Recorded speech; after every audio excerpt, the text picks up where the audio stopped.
ভুলে অথবা ইচ্ছায় স্ত্রীর দুধ পান করে ফেললে কি স্ত্রী তালাক হয়ে যাবে? সালাতের সময় হয়ে গেলে আজান শুরুর আগেই কি নামাজ আদায় করা যাবে? ভাত খাওয়ার সময় কি বাম হাতে গ্লাস ধরে পানি খাওয়া যাবে? নামাজের মধ্যে এক সূরা যদি দুইবার পড়ি তাহলে কি আমার নামাজ হবে? জুমার নামাজ পড়া সম্ভব না হলে কি আমি জোহরের নামাজ পড়তে পারবো? সবসময় কি মাথায় কাপড় দিতে হবে? নামাজরত অবস্থায় সিজদা যাওয়ার আগ মুহূর্তে সিজদার স্থানে ধুলা বালি ফু দিয়ে পরিষ্কার করা যাবে কি না? ওযু করার সময় আজান উত্তর দেওয়া যায় কি? বিবাহের সময় ছেলেরা কি হাতে মেহেদি আঙ্গুলে স্বর্ণ দিতে পারবে? গর্ভাবস্থায় সহবাস করা সম্পর্কে ইসলামে কোনো বিধিনিষেধ আছে কি না? কোনো ঘরে প্রাণীর ছবি থাকলে নামাজ হয় না, বিকল্প ব্যবস্থা না থাকলে কি করব?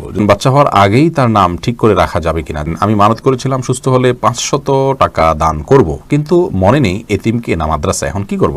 কাফনের কাপড় নাকি দরদাম করে কেনা যায় না, কতটা শরীয়তসম্মত? আমি একজন গৃহিণী, প্রতিদিন সংসারের অনেক কাজ করা হয়, এই কাজ করে কিভাবে সওয়াব অর্জন করতে পারবো? মানে সংসারের কাজকে কিভাবে ইবাদতে রূপান্তরিত করতে পারি? বিলম্ব না করে চলুন আমরা আপনাদের প্রশ্ন উত্তর দেওয়ার পালায়। শরীফুল ইসলাম, আপনি আমাদের ইউটিউব চ্যানেলে প্রশ্ন করেছেন, কাফনের কাপড় নাকি দরদাম করে কেনা যায় না, কতটা শরীয়তসম্মত? এ মাসালা হয়তো কোনো কাফনের কাপড়ের ব্যবসায়ী তার সুবিধার জন্য আবিষ্কার করছে কিনা, আল্লাহু আলাম। কারণ হলো এই ধরনের মাসআলা থাকলে তো কাফনের কাপড়ের বিক্রেতা যারা তারা লাল হয়ে যাবে, যে কোনো দাম চাইবে, আপনি দরদাম করতে পারবেন না। মূলত এরকম কোনো কথা কোনো দেশে বলা হয়নি। অন্য 10টি জিনিসের মতো কাফনের কাপড়ও আপনি দরদাম করে কিনতে পারবেন, কোনো অসুবিধা নেই। এস এম রেজওয়ানুল খান, আপনি লিখেছেন, উভয় পক্ষের বাবা মা বেঁচে না থাকলে বিবাহের নিয়ম তরিকা কি হবে? অভিভাবক হিসাবে বড় ভাই আছেন, বড় ভাই না থাকলে চাচা আছেন, পরবর্তী যে স্টেপের অভিভাবক আছেন সে সমস্ত অভিভাবকদের মাধ্যমে বিবাহের অ্যারেঞ্জ করবেন। এরপরে সুমাইয়া আক্তার সুমা, আপনি লিখেছেন, কোনো ঘরে প্রাণীর ছবি থাকলে নামাজ হয় না, বিকল্প ব্যবস্থা না থাকলে কি করব? যদি বিকল্প ব্যবস্থা না থাকে তাহলে সেক্ষেত্রে প্রাণীর ছবিকে ডেকে নামাজ পড়বেন। আর নামাজ হয় না বিষয়টা সেরকম না, ওই জায়গায় নামাজ পড়লে মাকরুহ হবে। বিশেষ করে যদি আপনার সলাতে সিজদার জায়গায় থাকে, সামনে থাকে, তাহলে সেক্ষেত্রে সেটা তো দৃশ্যত তাকে সিজদা করছেন এরকম আপনার মনেও আসতে পারে, বা দেখলে সেরকম দেখা যেতে পারে। এই জন্য এটা সরিয়ে নেবেন বা উপর করে রাখবেন। এভাবে বিভিন্নভাবে আপনি চেষ্টা করবেন। তাতেও যদি কোনো এরকমও যদি কোনো উপায় না থাকে তাহলে আপনি ওখানে সালাত আদায় করে নামাজ হবে না বিষয়টা সেরকম না, মাকরুহ হবে, অপছন্দনীয় হবে। এরপর এমডি মাহমুদ হাসান, আপনি লিখেছেন, নামাজরত অবস্থায় সিজদা যাওয়ার আগ মুহূর্তে সিজদার স্থানে ধুলা বালি ফু দিয়ে পরিষ্কার করা যাবে কি না? একান্ত প্রয়োজন না হলে এটি করবেন না, এবং এটি করতে গিয়ে অনেক সময় আমলে কাসির হয়ে যায়, অর্থাৎ আপনি এত বেশি ফু দিচ্ছেন। অনেককে দেখা যায় যে সিজদা যেতে গিয়ে এত বেশি ফুটা দিচ্ছেন আশেপাশে, তিনি আমলে কাসির করে ফেলছেন, অর্থাৎ তাকে একজন দর্শক দেখে নামাজে আসেন নাকি এমনিতে তিনি জায়গা পরিষ্কার করছেন এটা সন্দেহের মধ্যে পড়ে যায়। এত বেশি যদি তার নামাজের অবস্থা থেকে, হাইয়াত থেকে তিনি সরে যান, তাহলে সেক্ষেত্রে তার নামাজ কিন্তু বিশুদ্ধ হবে না এবং নামাজ নষ্ট হয়ে যাবে। আর যদি এত বেশি তিনি নড়াচড়া না করেন, বরং খুব আলতোভাবে ফু দিয়ে জায়গা পরিবর্তন করেন, পরিষ্কার করেন, তাহলে সেটা জায়েজ হবে। যদি এত ধুলাবালি হয় যে নিঃশ্বাসের সাথে তার নাকে ঢুকবে, তিনি ক্ষতিগ্রস্ত হবেন, অসুস্থ হবেন, এরকম আশঙ্কা থাকে, তাহলে এটি করা যেতে পারে। হাত দিয়ে একটু সরা দিলেন বা আপনি নাক দিয়ে ফু দিলেন, এটি জায়েজ আছে। কিন্তু একান্ত যদি জরুরি না হয় তাহলে শুধুমাত্র সূচিবায়ের কারণে বা অতি শৌখিনতার কারণে এমনটি করা সালাতের যে সৌন্দর্য সেটাকে নষ্ট করে দেয়।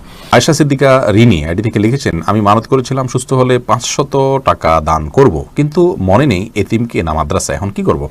আপনি যে কোনো দানের খাতে আপনি দান করলে আদায় হয়ে যাবে ইনশাআল্লাহ বিদিনিল্লাহ।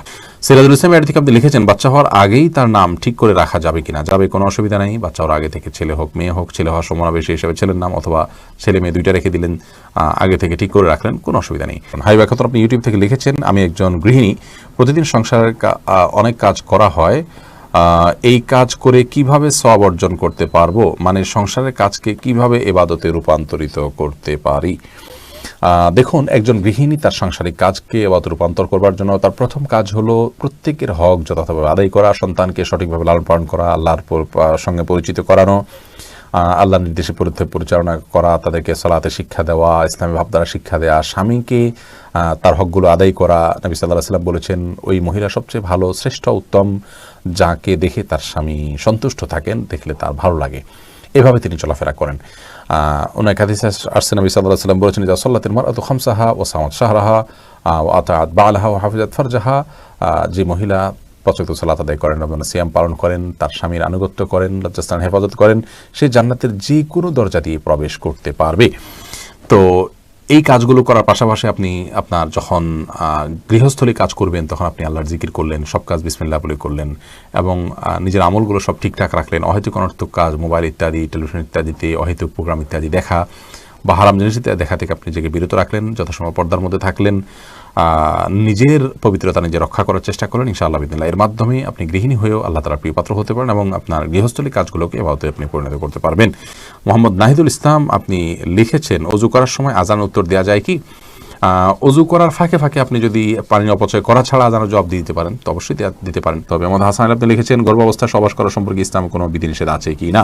না, গর্ভাবস্থায় সহবাস করার পরে ইসলামের কোনো বিধিনিষেধ নাই। তবে আপনি এই অবস্থায় সহবাস করলে যদি বা গর্ভস্থ সন্তানের ক্ষতি হয় বা স্ত্রীর কষ্ট হয় বা ক্ষতি হয় তাহলে সেক্ষেত্রে সেটি করা উচিত হবে না। শিশির ভেজা ঘাস এই আইডি থেকে আপনি লিখেছেন, সবসময় কি মাথায় কাপড় দিতে হবে? না, সবসময় মাথায় কাপড় দিতে হবে বোন, এমনটি মোটেও আবশ্যক নয়। আপনি পরপুরুষের সামনে গেলে বা সে আপনাকে দেখে ফেলতে পারে এরকম হলে সেক্ষেত্রে মাথায় কাপড় না, শুধুমাত্র আপনি আপনার সৌন্দর্য ঢাকবেন, মাথার কাপড়কে আরও টেনে দিয়ে আপনার সৌন্দর্য এবং রূপ লাবণ্য এগুলোকে ঢেকে তার সামনে যাবেন। আর এর বাইরে আপনি আপনার বাসায় আপনার বাবা, ভাই, বোন বা আপনার মহিলারা, তারপর আপনার ছেলে, মাহরাম যারা আছেন তাদের সামনে আপনাকে মাথা সবসময় ঢেকে রাখতে হবে কাপড় দিয়ে, এমনটা আবশ্যক নয়। তবে হ্যাঁ, আপনি ফিতনার এই যুগে নিজেকে যথাসম্ভব সেফে রাখার জন্য আপনি অন্য পুরুষদের সামনে, অর্থাৎ বাসার মাহরম পুরুষদের সামনে, ধরুন শ্বশুর আছেন, আপনার বড় ভাই আছেন, বড় সন্তান, ছেলে সন্তান আছেন, তাদের সামনে মাথায় কাপড় টাপড় দিয়ে থাকতে পারলে ভালো, কিন্তু মাথায় কাপড় দিয়ে রাখতে হবে সব সময়, এটা পর্দার নির্দেশ এরকমটি কিন্তু নয় নিজের পরিবারের সদস্যদের সামনে, অর্থাৎ মাহরামদের সামনে। জয়নাল মুন্সি আপনি লিখেছেন, বিবাহের সময় ছেলেরা কি হাতে মেহেদি, আঙ্গুলে স্বর্ণ দিতে পারবে? মেহেদি এটা নারীদের ভূষণ, নারীরা দিবে, বিশেষ করে হাতে পায়ে, চুলে বা দাড়িতে ছেলেরা দিতে পারে। নবী আলাইহিস সালাম এক নারীর হাত দিয়ে কিছু দিচ্ছিলেন, তো তার হাতে মেহেদি ছিল না। নবী আলাইহিস সালাম বলেছেন যে এটা কি পুরুষের না মহিলার হাত? বলা হলো মহিলার হাত। তখন তিনি বললেন যে মহিলার হাত কেমন, যে মেহেদি নেই? তার মানে মহিলারা মেহেদি পড়তেন তখন, তাদের আদা ছিল এটি, কিন্তু পুরুষ সেটি করবে না, অর্থাৎ নারীর সাথে পুরুষ সাদৃশ্য গ্রহণ করা নিষেধ।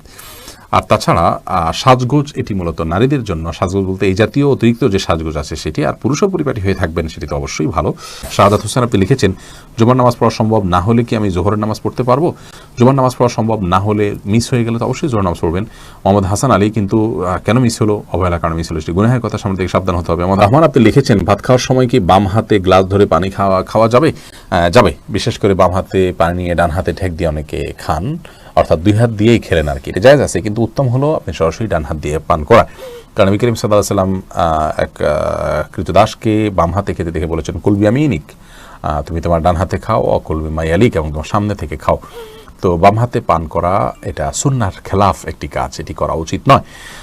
ডান হাতে যথাসম্ভব পান করা উচিত, কিন্তু ডান হাতে আমাদের খাবার লেগে থাকে, বিশেষ করে আমরা যারা এই সাবকন্টিনেন্টে থাকি, আমাদের খাবারগুলো এরকম যে ভাত তরকারি ঝোল টোল দিয়ে খেতে গেলে আমাদের হাত মেখে যায়, গ্লাসে ধরলে নষ্ট হয়ে যায়, সেখানে আমরা আঙুল চেটে খেয়ে তারপরে ধরতে পারি, সেটা আমাদের জন্য অধিকতর সুন্নাহর নিকটবর্তী এবং ভালো। কিন্তু যদি কেউ বাম হাতে খেয়ে ডান হাত দিয়ে ঠেক দেন তাহলে সেটাকেও আপনি আপনার ভুল বলবেন বা গুনাহ হয়েছে এরকম বলার কোনো সুযোগ নেই, সেটাও করা যেতে পারে। অনেক ওলামা ইকরাম সেই পরামর্শ দিয়ে থাকেন। মাহদি হাসান আপনি লিখেছেন, নামাজের মধ্যে এক সূরা যদি দুইবার পড়ি তাহলে কি আমার নামাজ হবে? কোনো অসুবিধা, নামাজ হয়ে যাবে। এক সূরা যে একাধিকবার পড়তে হবে, এক সূরা যে একবার বেশি পড়া যাবে না এমন কোনো বাধ্যবাধকতা নেই। আমরা সূরা তারাবির সালাতে যে পড়ি এক রাকাতে তো অনেক সূরাও পড়ি, তাই না? কোনো অসুবিধা নেই। জান্নাতুল ইমিন আপনি লিখেছেন, সালাতের সময় হয়ে গেলে আজান শুরুর আগেই কি নামাজ আদায় করা যাবে? সালাতের সময় হয়ে গেলে আজান শুরুর আগে আপনি সালাত আদায় করতে পারেন, কোনো অসুবিধা নেই। সালাতের সময় হওয়াটা হলো মূল।